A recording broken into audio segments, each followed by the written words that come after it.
سلام اس پر جو دنیا کے لیے رحمت ہی رحمت ہے، سلام اس پر کہ جس کی ذات فخر آدمیت ہے۔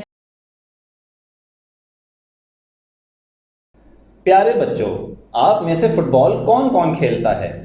واہ واہ، بہت خوب، بہت سارے لوگ کھیلتے ہیں، لیکن جو نہیں بھی کھیلتا اس نے بھی کبھی نہ کبھی یہ کھیل دیکھا ضرور ہوگا، ہے نا؟ فٹ بال ایک اچھا کھیل ہے، یہ ہمیں کھیلنا چاہیے۔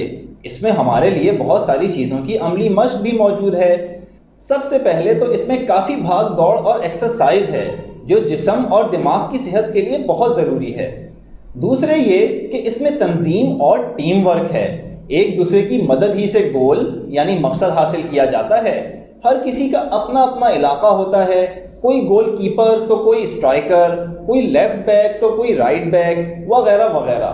ہر کسی کو اپنے اپنے دائرہ کار میں رہ کر کام کرنا ہوتا ہے۔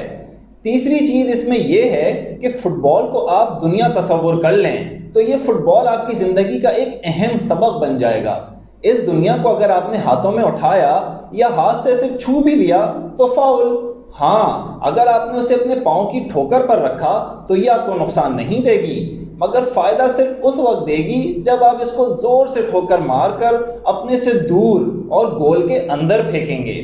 یہی حال پیسے اور مال و دولت کا ہے، جب تک ہمارے پاس ہے ہمیں کوئی فائدہ نہیں دیتا، جیسے ہی ہم اسے کسی دکاندار یا کسی دوسرے کو دیتے ہیں تب اس کے بدلے ہمیں کوئی فائدے یا کام کی چیز مل جاتی ہے۔ خیر بچوں، یہ تو تھا ایک سبق۔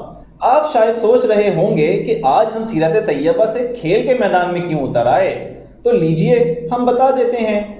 فٹ بال ہمیں اس لیے پسند ہے کیونکہ یہ ہمیں ایک ہلکا سا تجربہ دیتا ہے دو بدو جنگ اور جہاد کا۔ اس میں سامنے ایک ٹیم ہوتی ہے، اس میں سامنے دشمن کی فوج، اسی طرح بھاگ دوڑ، چھینا چھپٹی، گرنا پڑنا، خاک اور خون آلود ہونا شامل ہے۔ اور آج چونکہ ہم غزوہ بدر کا حال سنیں گے تو فٹ بال کھیلنے والوں کو یہ ذرا بہتر سمجھ آئے گا۔ فٹ بال ہی میں ایک سبق یہ بھی ہے کہ حملہ کرنا بہترین دفاع ہے۔ گیند کو اگلے کے علاقے میں رکھیں گے تو ہی اپنا گول ہونے کے امکانات کم سے کم ہوں گے۔ پیارے بچوں، جیسا کہ ہم نے پچھلی نشست میں سنا تھا کہ نبی کریم صلی اللہ علیہ وسلم نے مدینے کا دفاع مضبوط کرنے کے لیے بہت سے اقدامات کیے، جن میں قبائل سے معاہدہ بھی شامل تھا۔ ان کو اپنی طاقت دکھانے کے لیے اور اس بات کو یقینی بنانے کے لیے کہ کوئی مدینہ کے آس پاس بھی شرارت، چھوٹا حملہ یا لوٹ مار نہ کرے، آپ صلی اللہ علیہ وسلم نے مختلف مسلح دستے بنا کر مدینہ سے باہر روانہ کیے۔ یہ دستے آنے جانے والے لوگ، قبیلے یا قافلوں کو اسلام کی دعوت بھی دیتے تھے، لیکن ان کا اصل مقصد قریش مکہ کے قافلوں سے ٹکرانا تھا جو ملک شام سے تجارت کرنے کے لیے مدینہ کے پاس سے گزرتے تھے۔ مکہ والوں نے مسلمانوں کو کھلی دھمکی دے رکھی تھی اور مدینہ کے غیر مسلموں کو پیغام بھیجا تھا کہ مسلمانوں کو وہاں سے نکال دیں ورنہ وہ حملہ کر کے سب کو قتل کر دیں گے۔ پھر یہی نہیں بلکہ مسلمانوں کے لیے مکہ اور کعبہ آنے پر پابندی عائد کر دی تھی۔ ایسے حالات میں اللہ رب العزت نے مسلمانوں کو بھی جنگ کی اجازت دے دی۔ اب یہ جائز تھا کہ جو بھی مسلمانوں سے جنگ کرے وہ بھی ان سے جنگ کریں، ان کو قتل کریں اور ان کا مال بطور غنیمت کے ضبط کریں یعنی قبضے میں کریں۔ بچوں، یہاں یہ سمجھنا ضروری ہے کہ ہر غیر مسلم یا کافر سے جنگ نہیں کرنی ہوتی، اسے تو اسلام کی دعوت دینی ہوتی ہے۔ پھر اگر وہ معاہدہ کر لے یا اسلام کی بڑائی مان کر جزیہ وغیرہ دینے کو تیار ہو جائے تو جنگ کے بجائے اس کی حفاظت ہماری ذمہ داری بن جائے گی، لیکن اگر وہ جنگ ہی کرنا چاہے پھر اس سے جنگ ہی کی جائے گی۔ اور اسی لیے آپ صلی اللہ علیہ وسلم نے جو مسلح قافلے بھیجے وہ قریش مکہ ہی کے لیے بھیجے۔ جن قافلوں یا مارکوں میں آپ صلی اللہ علیہ وسلم خود بنفس نفیس شریک ہوئے انہیں غزوہ کہتے ہیں، اور جن میں آپ صلی اللہ علیہ وسلم شریک نہ ہوئے انہیں سریہ کہتے ہیں۔ غزوہ بدر جو اسلام اور شرک کا پہلا مارکہ ہے، اس سے پہلے تقریباً 4 سرایا اور 4 غزوات ہوئے جن میں کوئی بڑا مارکہ پیش نہ آیا۔ آج چونکہ ہم نے فٹ بال کی بات کی ہے تو ان مارکوں کو آپ وارم اپ یا پریکٹس میچز سے تشبیہ دے سکتے ہیں۔ پیارے بچوں، غزوہ بدر ہجرت کے دوسرے سال یعنی سن 2 ہجری کے رمضان کے مہینے میں پیش آیا، لیکن اس سے پہلے شعبان میں مسلمانوں کو اللہ کی طرف سے کچھ بڑے بڑے احکامات ملے۔ ان میں سے 3 یہ ہیں۔ نمبر 1، ابھی تک جہاد کی اجازت تھی، اب جہاد و قتال کا حکم مل گیا، اور اللہ نے فرمایا جہاں سے انہوں نے تمہیں نکالا ہے تم بھی انہیں وہاں سے نکال دو۔ ایمان کی آنکھوں سے دیکھیں تو یہ دراصل فتح مکہ اور کفار قریش سے جیت کی بشارت تھی۔ اس کے بعد جو دوسرا حکم آیا وہ قبلے کی تبدیلی کا تھا۔ اس وقت تک قبلہ بیت المقدس یعنی فلسطین میں تھا۔ جب نبی کریم صلی اللہ علیہ وسلم مکہ میں تھے تو اس انداز میں نماز پڑھتے کہ آگے کعبہ بھی آ جاتا اور رخ فلسطین یعنی بیت المقدس کی جانب بھی ہو جاتا، کیونکہ آپ صلی اللہ علیہ وسلم کو کعبے سے بے حد محبت جو تھی۔ لیکن جب مدینہ منورہ آئے تو ایسا ممکن نہ تھا، کیونکہ بیت المقدس شمال میں تھا تو کعبہ جنوب میں۔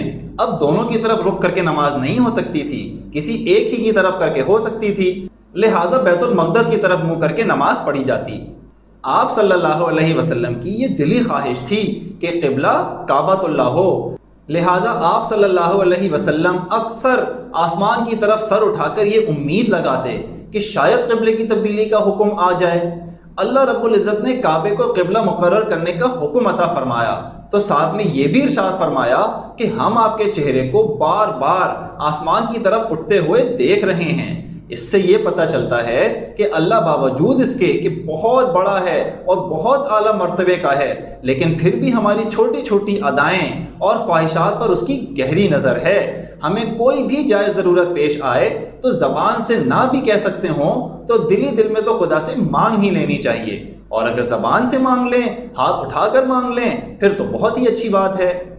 نبی کریم صلی اللہ علیہ وسلم اور صحابہ رضی اللہ تعالیٰ علیہم اجمعین مسجد النبوی سے دور کہیں ظہر کی نماز پڑھ رہے تھے۔ جب یہ حکم نازل ہوا تو آپ صلی اللہ علیہ وسلم نے نماز ختم ہونے کا بھی انتظار نہ فرمایا، بلکہ فوراً حکم خداوندی کو پورا کرتے ہوئے نماز ہی میں دوسری سمت چل کر کھڑے ہو گئے۔